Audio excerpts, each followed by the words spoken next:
buhay o kabiguan, ng ligaya o lungkot. Kaya marapat lamang na tanggapin si Jesus bilang tagapagligtas at Panginoon. At matapos yun ay panariwain ang katapatan at paglapit sa Kanya bawat araw o day by day. Ang day by day ay naglalayong umalalay sa pang-araw-araw na pamumuhay. Narito po si Kuya Ed Lapis sa mensaheng pinamagatang Money Matters. Attract and welcome money.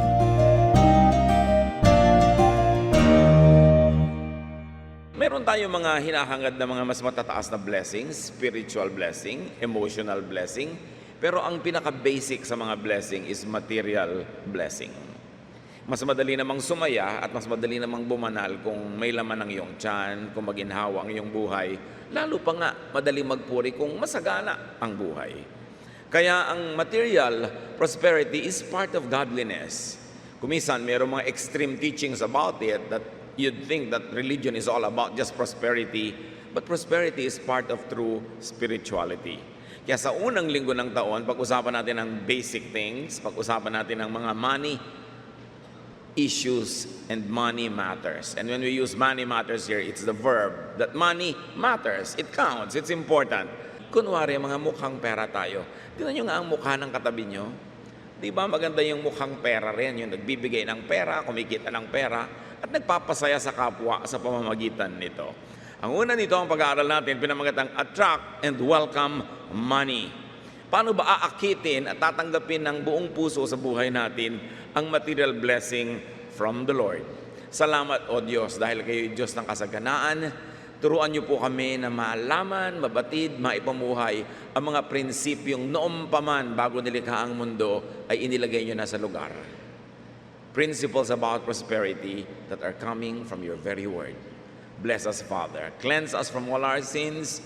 Lead us, teach us unto prosperity so we could have more than enough, so that we could have so much to give to others and to you. Father, be our teacher, lead us. In the name of your Son, Jesus, we pray with thanksgiving. Amen. How to attract and welcome money. Napaka-ipokrito naman ng tao magsasabi hindi siya interesado sa pera kahit pa nga siya espiritual. At kung hindi kayo interesado, earn it all and give it to me. No? Marami tayong pagdadalhan yan na mabubuting mga bagay. Unang-una, how do you attract and welcome money? Work. It goes without saying. Ano ba ang kauna-unahang utos ng Diyos sa tao? Hindi you will have no other gods before me. Genesis 2:15, the Lord God put the man in the Garden of Eden to take care of it and to look after it. So the first commandment was to take care of the planet, to work. It's a non-cash economy, of course, kaya hindi pera ang pinag-usapan, pero may mga reward si Adam for working, for taking care of God's creation. In fact, working by itself is already a reward. Mahirap lalo sa buhay yung walang magawa. At sinundan pa ng utos na tinatawag na fourth commandment among the 10, Exodus 23 verse 12. Work the first days or the first 6 days of the week and rest on the seventh. So the command is to work more than rest. Ang makadiyos sa tao, mas maraming trabaho kaysa pahinga. And this is the success of work. It is premised on Psalm 127 verse 2. It is useless to get up early and stay up late in order to earn a living. God takes care of His own even while they sleep. So dapat pala ang una mong inaatupag ay yung kasihan ka ng Diyos, matuwa siya sa iyo, dahil kahit hindi ka sobrang nagpapagod, kahit pa nga nagpapahinga ka, pwede kanyang alagaan at bigyan ng mga biyaya. The important thing about work is to work with God's blessing. That you work according to God's principles, godly policies, so that He is not only pleased to give you what you need, but is also pleased with the output of your work. Hindi lang sa galing nakukuha yan at sa pagpapagod. Maraming sobrang magaling, sobrang nagpapagod, wala pa rin mangyari sa kinikita nila. Kulang pa rin at kulang. Ang gusto magtrabaho para pagpalain ng Diyos materially, inuuna muna na bigyan ng kasiyahan ng Diyos. A secret of success is in Colossians 3:23. Do your work willingly, as though you were serving the Lord Himself and not just your earthly master. Ang trabaho, blessing ng Diyos. Hindi yan parusa. Kuminsan nga lang, ginagamit natin yung pagtatrabaho bilang parusa eh. Nung colonial times ng mga Espanyol sa Philippines, may forced labor. Bumaba tuloy ang pagtingin natin sa labor kasi yung mga elite, yung mga principales, exempted from forced labor. At yung mga Kastila, hindi nagle-labor, yun lang mga naaaping mga natives ang nagle-labor. Kaya na-associate natin yung labor with things that are unglamorous. But work is glamorous. Work is beautiful because work is given by God. In fact, we were given gifts by God, specific, special, personal giftings that will define what work we should be doing in our lives. Ano ba ang bagay na trabaho sa iyo? Hindi yung trabahong malaki ang kita na trabaho ng pinsan mo. Ang bagay na trabaho sa iyo, yung bagay sa mga talento, sa ugali, sa kakanyahan, kasarinlan na ibinigay sa iyo ng Diyos. Kaya pag nagtatrabaho ka ayon doon sa mga ibinigay sa iyo ng Lord na giftings, tinutupad mo ang kanyang magandang layunin sa iyo, lumulugar ka sa lugar na ipinlano niya para sa iyo, and because of that, you put yourself in the path of God's blessings. But do your work willingly. Pag nagdadabog ka sa ginagawa mo, kinakamuhian mo yung ginagawa mo, naiinis ka, you will not be blessed. You must treat your work as ministry, whatever work it is, as your role in life, even for that moment. You should treat your work as God's way of supplying your needs and your way of contributing to the well-being of everybody else in the planet. Even work is God-ordained.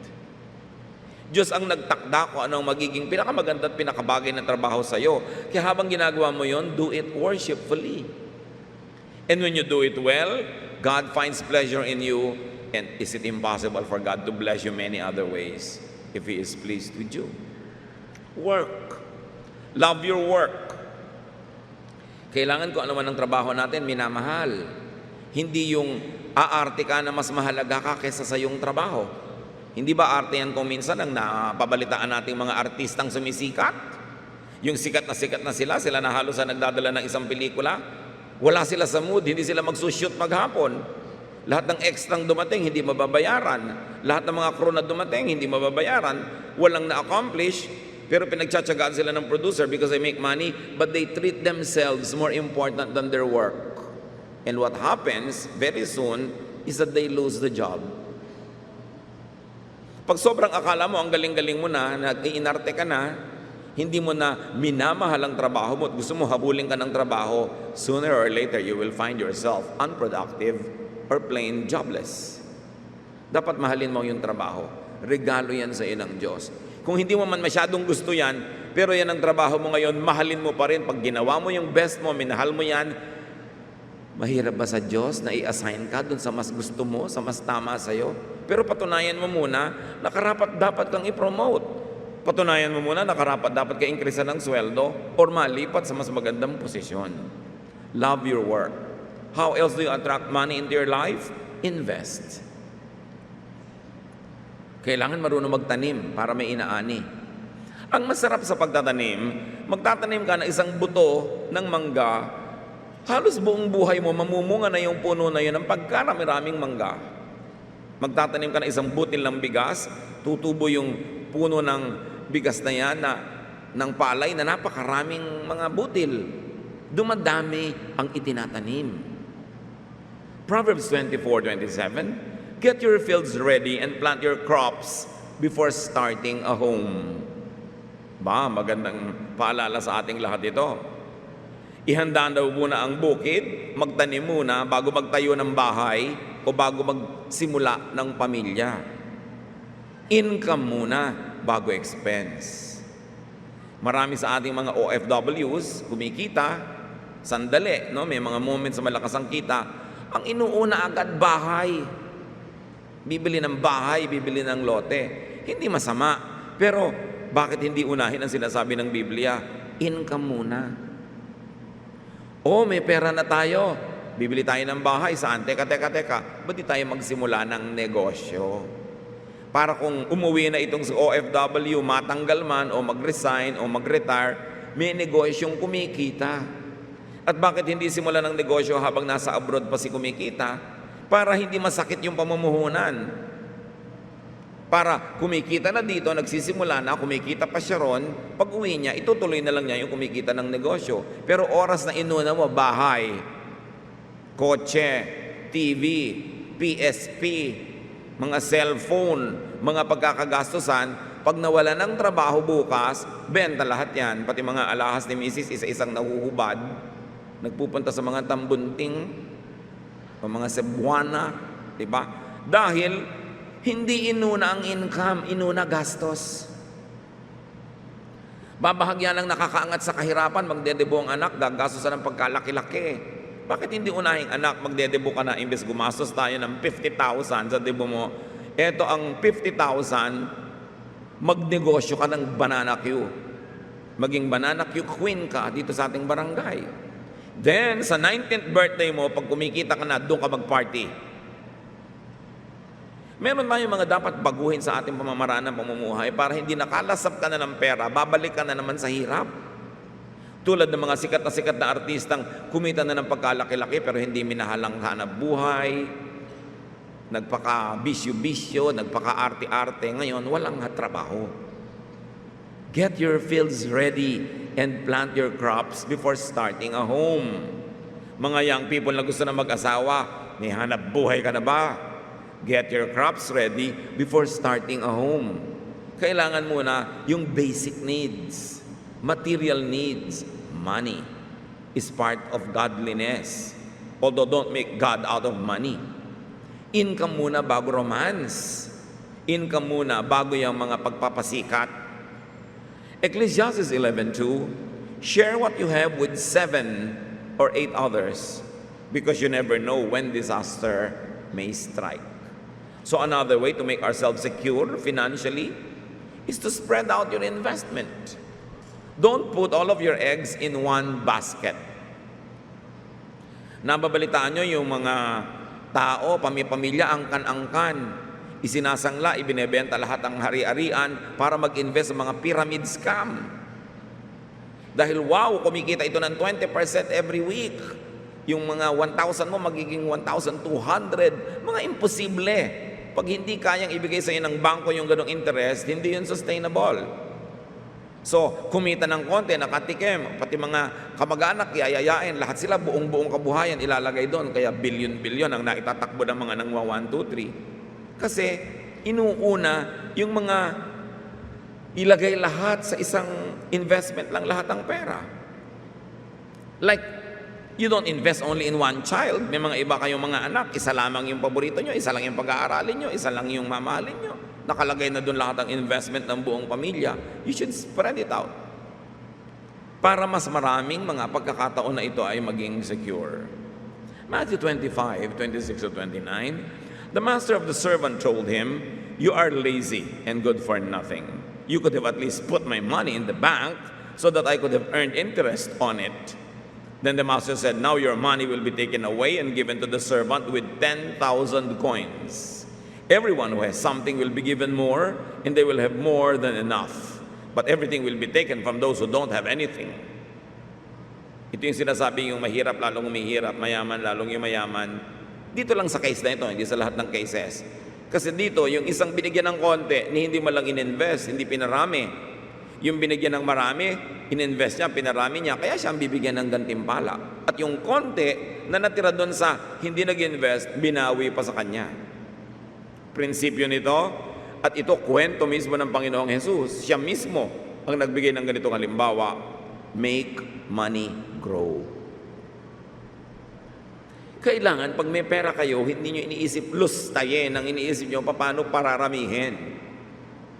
At pag namunga na, yun ang kakainin nyo, yung bunga. Pag meron ba kayong mais, kakainin nyo ba yung mais? O pagugulangin nyo ang mais at hihimayin yung mga butil-butil at itatanim yon para yung isang busal ng mais magiging 1,000 puno ng mais. Tiniis mo ang iyong sarili na huwag mo nang kainin yung mais. Hindi mo inihaw, hindi mo nilaga, hindi mo ginawang binatog o kung ano-ano, hindi mo iginulay. Pinagulang mo, pero itinanim mo. After a few months, ilang libong puno yon, namumunga ng ilang buwig-buwig na mais, yun ang kainin mo, yung bunga, huwag yung pananim. Pag may pera ka, huwag mo siyang ubusin agad, itanim mo, i-invest mo, at pag kumita na at bumunga na, yun ang gastusin mo. Para patuloy kang kumikita, patuloy kang may ginagastos. Pagka nagkakatagutom, may konti na lang na bigas, gagawin mo ba yung punla para magkaroon ng itatanim mo sa susunod na anihan? O kakainin mo na kasi nagugutom ka ngayon? Yung taong marunong magtiis muna, at saka na lang ang saya, yun ang nagkakaroon ng mahabang kasiyahan. Pero yung inuuna ang saya, yun ang nagkakaroon ng panghabang buhay na pagtitiis. Think of investing your money. Think of making your money grow. Pag napapunta kayo sa isang lugar, marami po akong kakilala, mga taga-probinsya, namamasukan dito sa Maynila na crew kung saan-saang mga food outlets. Tapos pag dinalaw mo sa probinsya nila, hektarya pala mga lupa ng magulang nakatiwangwang. Tapos namamasukan, nagtsatsaga sa ang liliit na mga sweldo. Sabi ko, bakit ka namamasukan? Ang dami nyo palang lupa. Sawang-sawa na ako katitingin sa mga hayop at halaman. Anong gusto mong tingnan? Diba? Mga asfalto sa syudad, mga pollution. Sabi ko, ang dami-dami nyo nagnalalaglagan. Pwede mo namang ipunin lahat yung bao, gawin mong uling, negosyo mo. Dadalhin mo sa mga palengke. Tapos magiging uling-king ka na. Diba? Yung mga ipa, yung mga coconut husk, pera yan. Nasasayang lang lahat. Ang daming pwede pagkaperahan sa probinsya. Kaya lang dapat tinitingnan mo, ano kaya mapagkakaperahan dito? Hindi mo isipin ang layo naman, boring, walang delivery ng Jollibee. Kaya, ang dami nating nakatiwangwang na lupa, ang daming nakatiwangwang na kayamanan, tapos ang daming nagsisiksikang mahihirap sa mga syudad. Kasi lang hindi tayo nag-iisip. Dapat business-minded ka. Ano mapagkakaperahan? Hindi ano mapagkakagastahan. At mga business owners, may isa pang sikreto para patuloy kayong pagpalain ng Diyos. Leviticus 19:13, do not steal anything or cheat anyone, and don't fail to pay your workers at the end of each day. Kasi nung araw, arawan ang bayad sa mga manggagawa. Ang iniuutos dito, huwag mong palilipasin ng maghapon nang hindi mo binabayaran ng iyong manggagawa kasi yung kakainin niya bukas, nakaasa sa kinita niya ngayon. Huwag ka na magpapatagal-tagal pa. Pero kung ang sweldohan naman ay weekly o monthly, di yun ang sukatan. Pero dapat, huwag mong i-delay. Be honest. Be honest with your clients. Walang madadayang timbang, walang madadayang mga substandard quality. And then be honest with your partners kung may kasosyo ka. Patas dapat ang hatian ng kita, hindi na dinadaya mo pati kasosyo mo. But very importantly, God is watchful. Be honest with your workers. Bayaran sila ng tama at sa tamang oras. At pagpapalain ka ng Panginoon. Another principle is in Proverbs 13:11. Money wrongly gotten will disappear bit by bit. Money earned little by little will grow and grow. Ito na naman yung mga nadadaya sa mga schemes. Yung bigla-bigla, big time, agad, nawawala din agad. Kasi hindi naman sustainable. If it's too good to be true, it's not true. Fast appearance of money is followed by fast disappearance. Easy come, easy go. So you attract money the good way through old-fashioned diligence, hard work, honesty. Yun ang magtatagal na kinikita. Hindi yung mga bigla-bigla na lamang na malakihan. How do you attract money? Position yourself for prosperity. Madalas, ang quality ng buhay natin ay nakasalalay kung saan tayo tumatayo o lumulugar. Halimbawa, yung bahay mo, nasa tabi ng highway na papaliko, malaki ang chance na may pumasok na truck sa silong mo. Dahil nandun ka eh. Na yung bahay mo nasa baba pa ng bangin, pwede kang lusungin ng nahuhulog na sasakyan. Kung nasa taas, imposible kang akyatin. Yung pagpwesto mo sa lugar mo, importante sa buhay. Pumupwesto ka doon sa pwede kang mabingit sa mga kamatayan, laging nanganganib ang buhay mo. Pwesto-pwesto yan. Ang tao dapat pumupwesto doon sa dadaan na laging dinadaanan ng pagpapala ng Diyos. Hindi doon sa dinadaanan ng mga sumpa, hindi sa dinadaanan ng mga mala sa buhay. Genesis 39:3, the Lord was helping Joseph to be successful in whatever he did. So Joseph was very successful because the Lord was with him. Because the Lord was delighted in him. So Joseph lived in the path of blessings. At ano yung path na yon? Yung path na sumusunod ka sa Diyos. Maka-Diyos ka, tama ang iyong behavior, masipag ka, matapat ka sa iyong amo, quality ang trabaho mo, pagpapalain ka ng Panginoon. Mababa man ang kalagayan mo, hindi ka magtatagal doon dahil palulutangin ka ng pagpapala ng Diyos. So please God with your motive and method. Yung motive dapat malinaw. Dahil Diyos ang sumisiyasat sa ating puso. At yung method mo, yung paraan ng paghahanap buhay, hindi ka mandaraya, hindi yung tagalinis ka ng bahay, malinis lang yung nakikita ng mata, pagka tinignan mo yung ilalim, ang dumi-dumi na, may sawa nang nakatira doon. God is watching. Deuteronomy 8:18, remember that the Lord God gives you the strength to make a living. So pati pala ang lakas natin para makapaghanap buhay sa Diyos galing. At binibigyan ka ng lakas para maghanap buhay. Tapos ang dami-dami mga tao malalakas pero batugan. Walang hanap buhay. Kung saan-saan inuubos ang lakas, walang kinikita. Napapagod, walang kinikita. Kasi inuubos lang sa kung ano-ano. God is an active participant in our work. God is our work partner. Therefore, God is an investor in us. God is a stakeholder in what we do. 2 Chronicles 31:20, everything Hezekiah did while he was king, meaning secular work, including what he did for the temple, religious work, was right and good. He was a successful king because he obeyed the Lord God with all his heart. So a balanced person will have his so-called secular work and his so-called spiritual work. Balanse at kinasihan siya ng Diyos. He was obedient to God. So obey God and be successful. Obey God and attract blessings. Mga kapatid, ang mundo nilikha ng Diyos. Nung nilikha ng Diyos ang mundo, nagtakda siya ng mga causes and effect. If something that has weight is suspended in the air, it will fall because of gravity. Rule yun, law. Law of buoyancy, kung mas mabigat ka kaysa doon sa tubig na dinidisplace mo, lulubog ka. Nakatakda lahat. So may nakatakda rin na paraan para maging maginhawa, para maging masagana. May batas yan. Pag sinunod mo, if P, then Q. Cause, effect. You do it the right way, you will have the right fruits. You will have a bountiful life. Because there is order. There is cause and effect in the universe. God knows and God teaches the way to prosperity. All you have to observe is observe natural law and moral law. Hindi ka pwede magpalusot. Mukha ka mang nakakalusot, sandali lang. Hindi yun magtatagal. Ang nagtatagal yung pamamaraan ng Diyos. Kasi yun ay itinakda na bago pa man tayo isinilang. So discover God's ways. Because God's ways are right. And God's ways lead to life everlasting. God's ways lead to prosperity, not to poverty.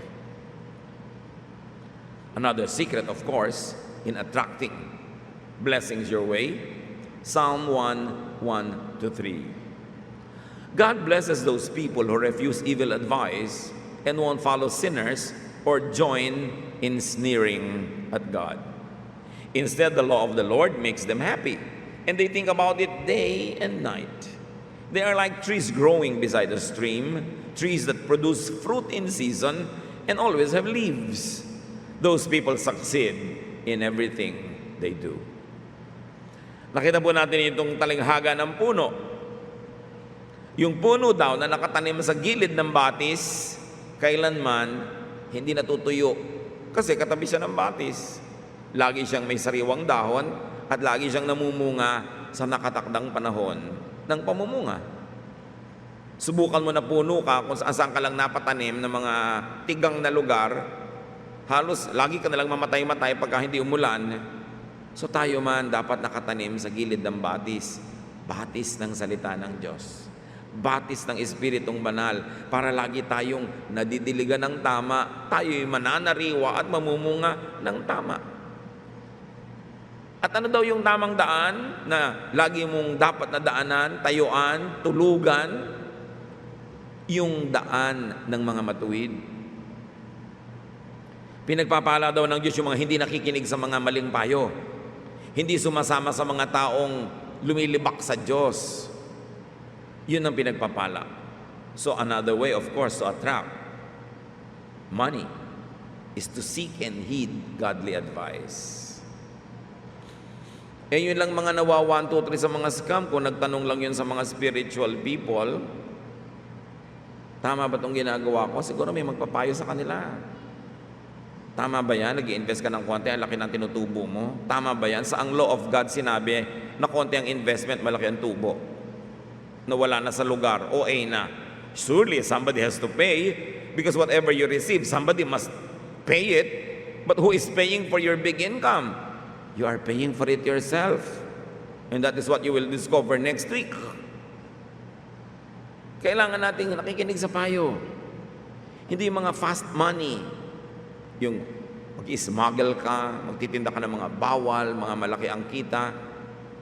Okay, nakakapagpatayo ka ng malaking bahay. Kung minsan nagkakaroon ka ng mga kotse, nakakapagbiyahe ka abroad, pero bigla ka namang biglang dinadago ka ng langit, nagkakaroon ng mga sakit na mga imposibleng gumaling, mga nagkakahiwa-hiwalay ng mga pamilya. Alam nyo ba, maraming mga pamilya united pag mahirap, pero nagkakahiwa-hiwalay pag yumaman.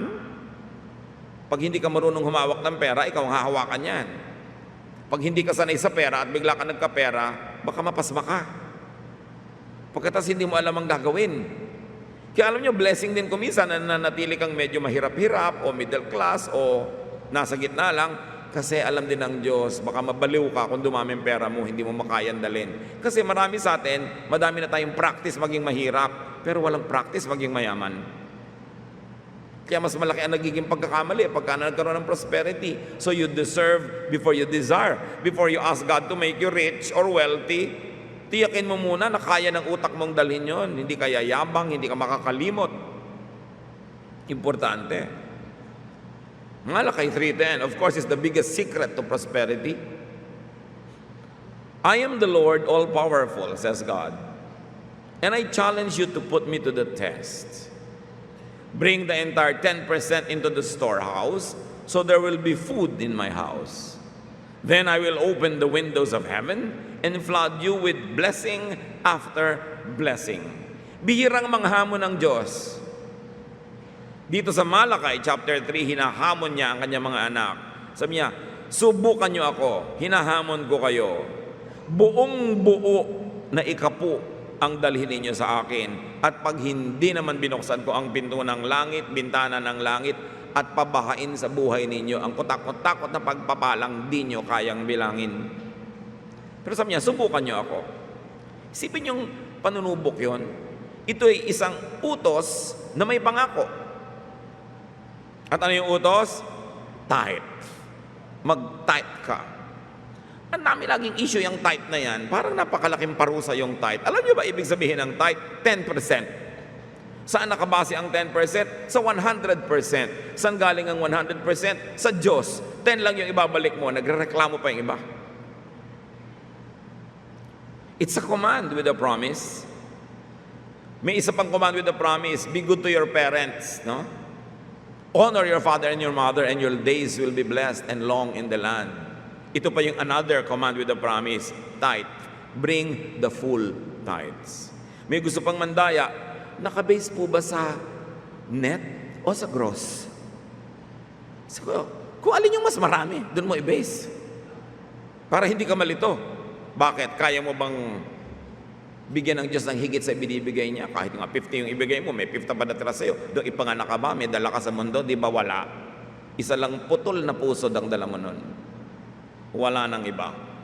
Tapos yung ibang gusto pang manlamang. Sabi niya, I will pour out blessings unto you.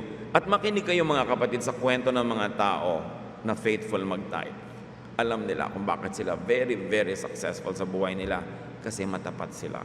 But of course, you will never know it until you try. And you will never know it until you take the challenge. But God challenges you. It's a great way to prosperity. Because what you give to the universe gives back to you. What you give to heaven, heaven gives back to you 100-fold, 1,000-fold. Tulad din ng nagtanim ka ng isang buto, dumadami yung bunga, ganun din yung tithing at giving, dumadami. Hindi mo alam kung paano, problema na yun ng Diyos. Pero ang problema mo, sumunod ka. Another secret, of course, is to give to people. Deuteronomy 15:10, you should be happy to give the poor what they need, because then the Lord will make you successful in everything you do. May mga nagrereklamo kuminsan ng mga nakakaangat ng miyembro ng isang pamilya o angkan. Ako na lang ako nagbibigay sa inyo. Ako na lang ako nagbibigay sa iyo pamangkin, sa iyo tiya, sa iyo kapatid, sa iyo nanay. Ako na lang ako, puro ako. Pero hindi nyo ba napapansin? Kaya lang naman kayo nakakapagbigay at puro kayo. Kasi kayo lang yung binibigyan ng Diyos, sila hindi. At bakit kayo binibigyan? Kasi nga palabigay kayo para patuloy kayo makapagbigay. Ba't sila hindi binibigyan? Hindi sila nagbibigay, panay lang hingi nila. So, saan ka lulugar? Anong mas gusto mo? Na pwesto sa iyong pamilya? Yung ikaw yung tagatanggap dahil ikaw yung salat at dahop? Napapagalitan ka palagi? O ikaw yung nagbibigay na akala mo kung sinong amu-amuhan ko minsan, nalilimutan mong, kaya ka lang naman may binibigay kasi may tinatanggap ka Can you give without receiving from God? Na kaya ka pala patuloy na binibigyan dahil pala bigay ka. So, subukan mong putulin ang pagiging mapagbigay. Pag hindi rin naputol, siguro yung blessing sa ng Diyos. Huwag kang magreklamo na maraming umaasa sa iyo. Kaya ka binibigyan ng kapangyarihan ng Diyos na maasahan. Kasi naaasahan ka. Subukan mong tigilin na maging maasahan kung tumanggap ka pa rin ng sobra. It's a ministry. Tayo'y tagatanggap lang at tagabigay. Dinadaanan lang tayo ng pagpapala. Pero ang masaya sa mga dinadaanan, ikaw nang una rin namang nakikinabang dahil may natitira naman sa iyo. Maganda pa yung pwesto mo, honorable. Samantalang pare-pareho lang naman kayong taong nilikha ng Diyos na kung hindi sa pagpapala ng Diyos, wala naman tayong tatanggapin sa buhay. Ang kausap ko dito, yung nagbibigay, hindi yung tumatanggap. Baka yung mga tumatanggap naman, sige, hoy, kaya ka lang binibigyan ng Diyos dahil binibigyan mo kami, so bigyan mo pa kami. Hindi yun ang point. Kung lagi ka rin binibigyan, mag-isip-isip ka, bakit? Anong problema sa'yo? Ba't di ka kumikita? Bakit hindi ka binebless? Anak ka rin naman ng Diyos. Nilikha ka rin ng Diyos. Siguro, may ginagawa ka mali. O siguro, may tama na hindi mo ginagawa. Kaya nandiyan ka na lang lagi on the receiving end. Huwag kang makontento dyan at huwag mong obligahin na makamag-anak mong meron na laging bigyan ka. Sikapin mong makatindig sa iyong sariling paa and to live within your means. Do not spend more than what you earn. Importanteng lumalagay tayo sa lugar. Proverbs 11:24-25. Sometimes you can be rich by being generous. Yan ang pinag-uusapan natin. Or poor by being greedy. Or just wanting to receive. Generosity will be rewarded. Give a cup of water, and you will receive a cup of water in return. Ngayon, sa mga generous, dagdagan nyo na ng magandang ugali. Hindi yung nagbibigay kayo, tapos pinapagalitan nyo yung binibigyan nyo. Magbibigay kayo ng konti, susumbatan nyo. Magbibigay kayo ng konti, susumahin nyo lahat. Papagalitan nyo siya, aalilain nyo bago nyo ibigay. Di bali, wala rin yung bigay nyo kasi nainis pa sa inyo yung binigyan nyo. So mabait ka na, ibig sabihin, pagbigay ka na, dagdagan mo na ng bait para kompleto rekado na. Hindi yung naghahalo pang inis at tuwa ang naramdaman ng binigyan mo dahil nainis pa sa'yo kahit binigyan mo. Generosity will end up being reciprocated by the recipient or by heaven. Pag tayo'y palatulong, yung ibinigay mo, ibabalik sa'yo. Sino magbabalik sa'yo? Di yung tinulungan mo rin. At kung hindi niya kayang magbalik, dahil sobra siyang maralita o may sakit o walang kakayanan, lalo kang blessed. Why? Kasi langit ang magbabalik sa'yo. Mas masarap naman magpautang sa langit kasi binabayaran ka agad ng sobra. Alangan naman magkautang sa'yo ang Diyos. Kaya huwag kayong magreklamo kung may mga binibigyan kayo hindi nakakapagbigay din. Una, kaya kayo nakapagbigay sa kanila kasi nauna na kayong binigyan ng Diyos. Dahil alangan naman makapagbigay kayo kung wala naman kayong natanggap na. Ano ibibigay nyo? Di wala. Pero kung binibigyan nyo, hindi talaga kayang magsukli. It's the purest love. But you know, God is so nice na lahat ng utang sa inyo ng kapwa na hindi niya binabayaran o hindi kayang bayaran, siya ang nagbabalik. Liban na lang na 1, 2, 3 kayo ng kapwa nyo dahil hindi kayo marunong magpautang. Iba yun. Kaya kailangan, ginagamit mo rin utak mo. God knows. The universe unfolds according to design. And the design is this: you plant, you harvest. You give, you receive. You tithe, God blesses you. That's the basic rule. Kahit magpatiwa-tiwari ka o magpagulong-gulong, hindi mo kayang palitan yun. Sumunod ka na lang. That is the key to prosperity. Deuteronomy 16:17, the bigger the harvest the Lord gives you, the bigger your gift should be. Kita nyo? Mas malaki ang bigay sa iyo ng Diyos, mas malaki dapat ang offering mo. Alam nyo, di ba, ang mga tao may 13th month pay? Dapat pag Disyembre, ang church, ang income, doble. Kasi nagta-13th month pay mga nagtatrabaho. Pero alam nyo, sadly, hindi nagdodoble. So may mga nandadaya na dobling income pero hindi na dobling offering. Pero ang bilin sa Deuteronomy 16:17, the bigger the harvest the Lord gives you, the bigger your gift should be. Nagka-bonus ka, may dagdag. Yumaman ka, may dagdag. Hindi yung laging ganon. May mga nandadaya. So give correctly. Give to God.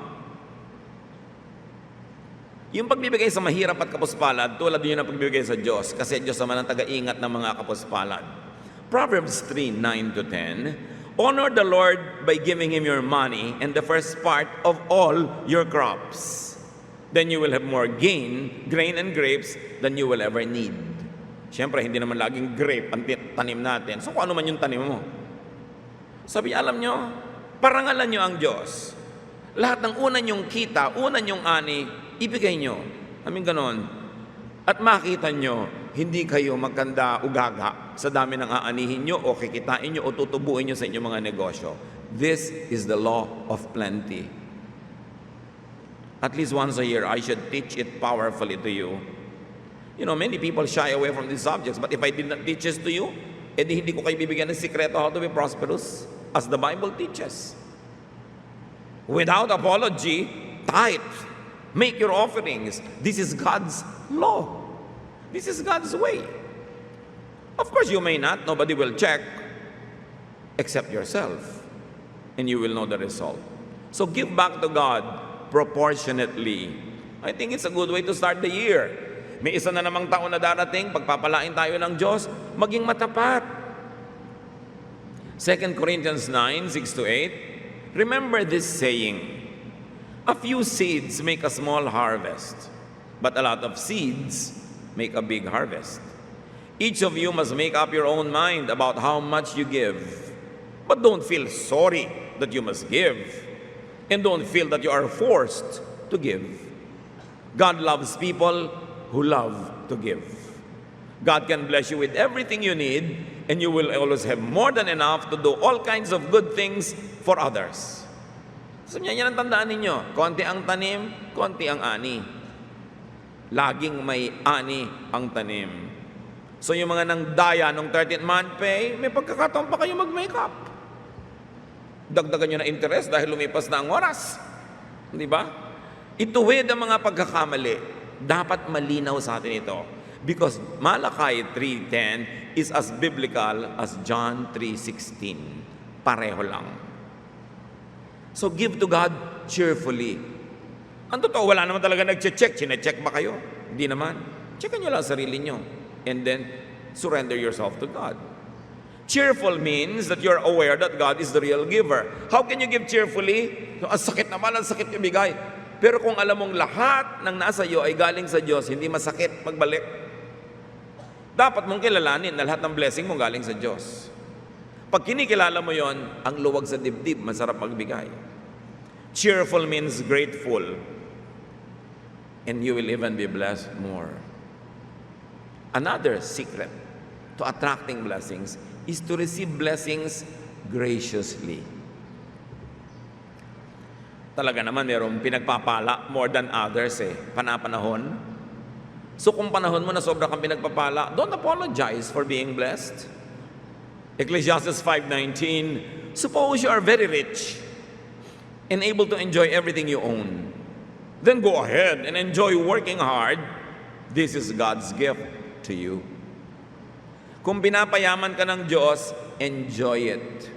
Hindi masamang yumaman kung tama ang paraan, pagkatapos pinapapurihan mo ang Diyos sa iyong yaman. Do not apologize for being blessed. Be appreciative. And do not diminish, trivialize, or minimize God's blessings. Binigyan ka na ang laki-laki, ang gandang bahay, may papasok na kaibigan, ang ganda naman ng bahay mo, ang lit nga yung gaganunin mo pa. Sabihin mo, oo nga, nagagandahan din kami, thank God. Masama ba sabihin yun? Yung wow, yumayaman kayo, salamat sa Diyos. Hindi naman. Sa takot mong mautangan, salamat sa Diyos, napakabait niya. Umaasenso yata kayo, salamat sa Diyos. Yung ang ganda-ganda naman ng ganito't ganon mo, praise God, thank God. Hindi yung di naman. Ang sarap naman ang dami niyong handa, konti lang nga Yung masarap hampasin ng kawali yung mga maaarting ganon. Ang laki-laki ng hikaw mo, ang liit nga. Ang liit ganggasuntok na nga yung hikaw mo, ang liit.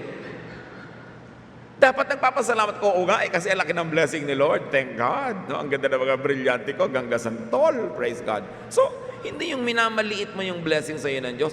Kumusta naman ang kita ng asawa mo abroad? Maliit. Siyempre, kamag-anak mo kasi kausap mo, no? Pero sabi mo, tama. Sobra sa tama. Masarap. Huwag niyong maliitin ang blessing. Kasi, papaliitin.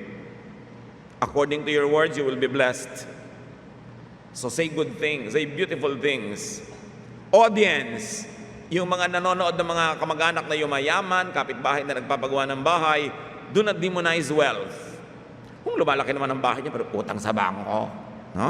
Yung mga naiinggit, nagchichismis. Do not demonize the wealthy. Mayaman naman yan, pero alam mo bang kasabihan?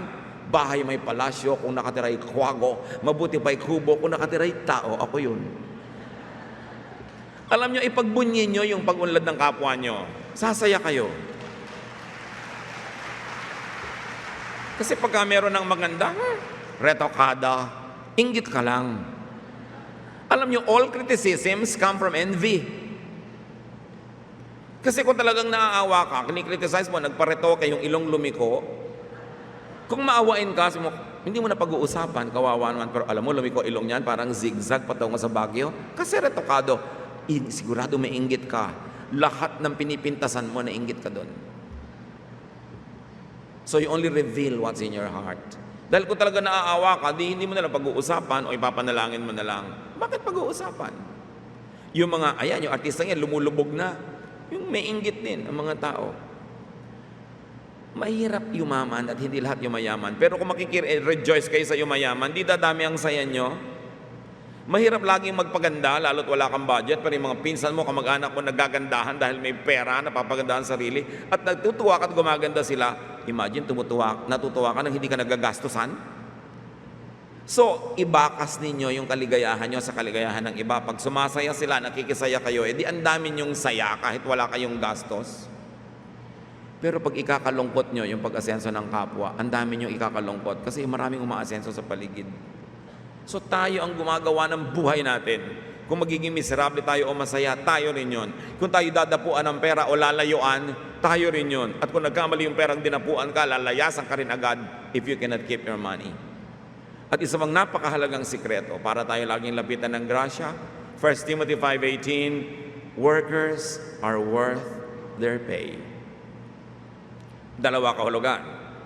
You pay your workers correctly And for workers, work correctly so you earn correctly the money that you receive.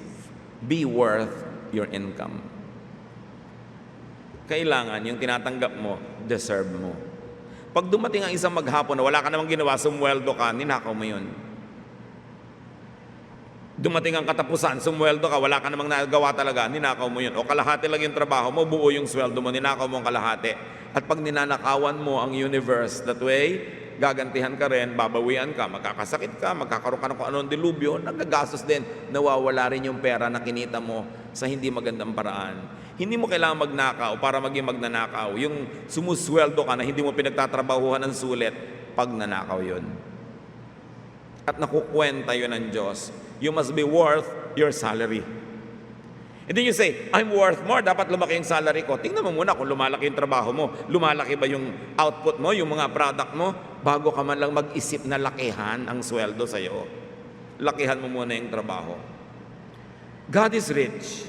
God is our God, our Father. And this God and Father loves us. So why should we be poor? There is no logic why we should be poor. But we should attract blessings. And we should welcome blessings. And then we should keep blessings.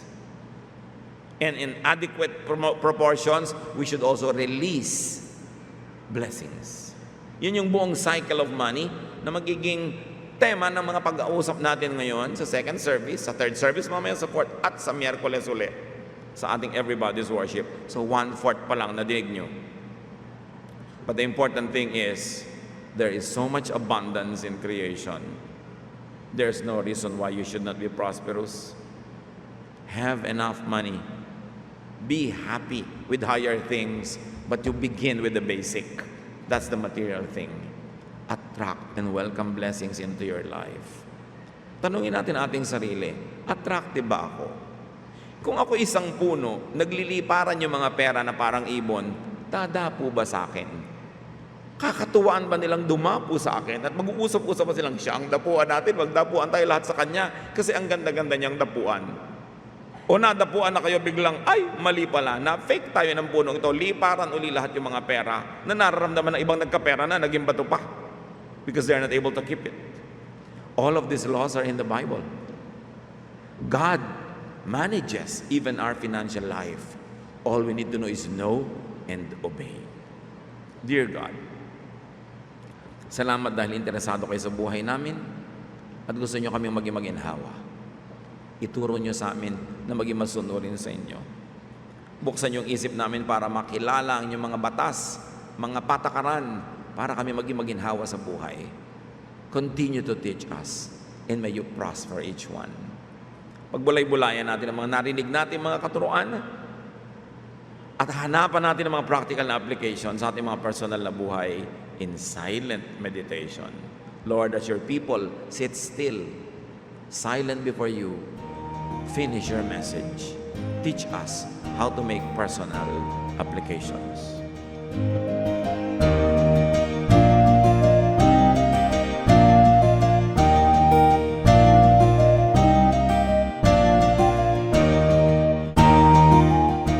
Ang katatapos pong mensahe ni Kuya Ed Lapis ay pinamagatang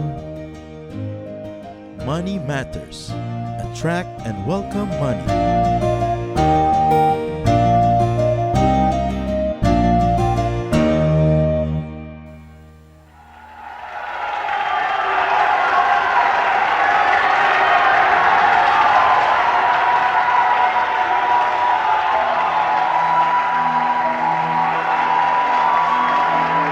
Hallelujah! Ating maghiwalay ang kadakilaan ng Panginoon. Purihin ka, O Yahweh! Samba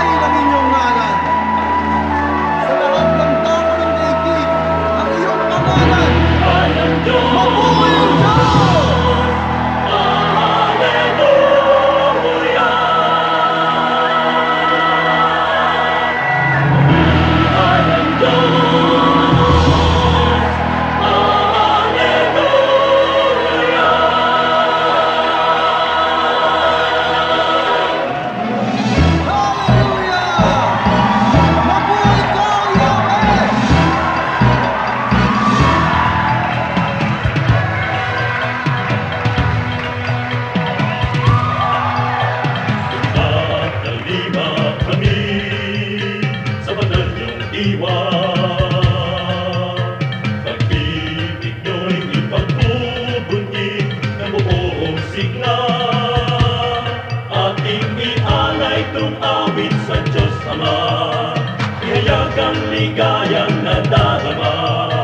Isigaw sa lahat ng bansa. Alleluia.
ay hindi sapat.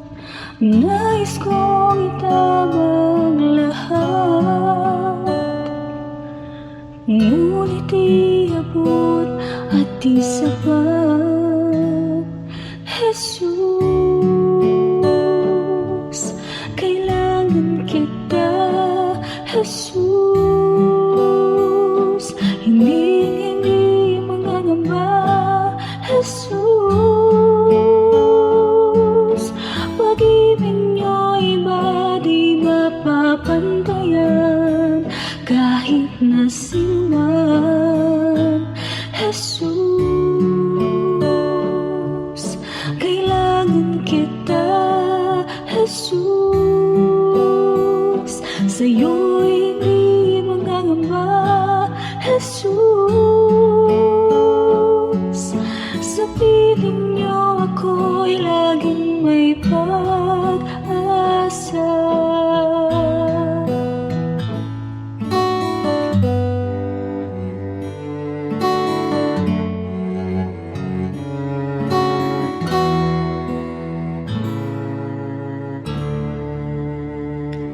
Aking damdamin, di ba palagi at ang isipan ay laging ikaw.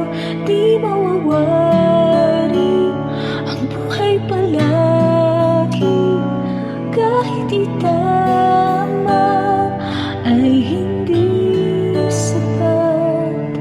Nais kong itama ang lahat, ngunit di abot at di sapat. Jesus, kailangan kita. Jesus, hindi mangangamba. Jesus, pag-ibig niyo'y iba di mapapantayan kahit na sino man. Jesus, kailangan kita. Jesus, sa'yo'y hindi mangangamba. Jesus, sa piling niyo ako'y laging may pag-asa. Jesus, kailangan kita. Jesus, hindi mangangamba. Jesus, pag-ibig niyo'y iba di mapapantayan kahit na sino man. Jesus, kailangan kita. Jesus, sa'yo'y hindi mangangamba. Jesus, sa piling niyo ako'y laging may pag-asa.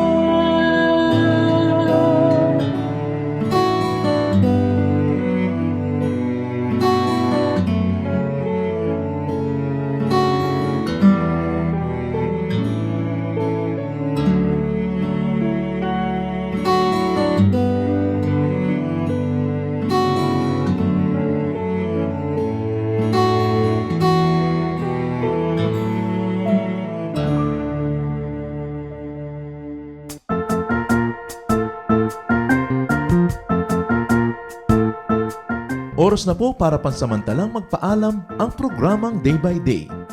Tayo po'y magsama-sama tuwing ika-6 hanggang ika-7 ng umaga, araw-araw. Magandang umaga po at mabuhay ang Panginoong Hesus!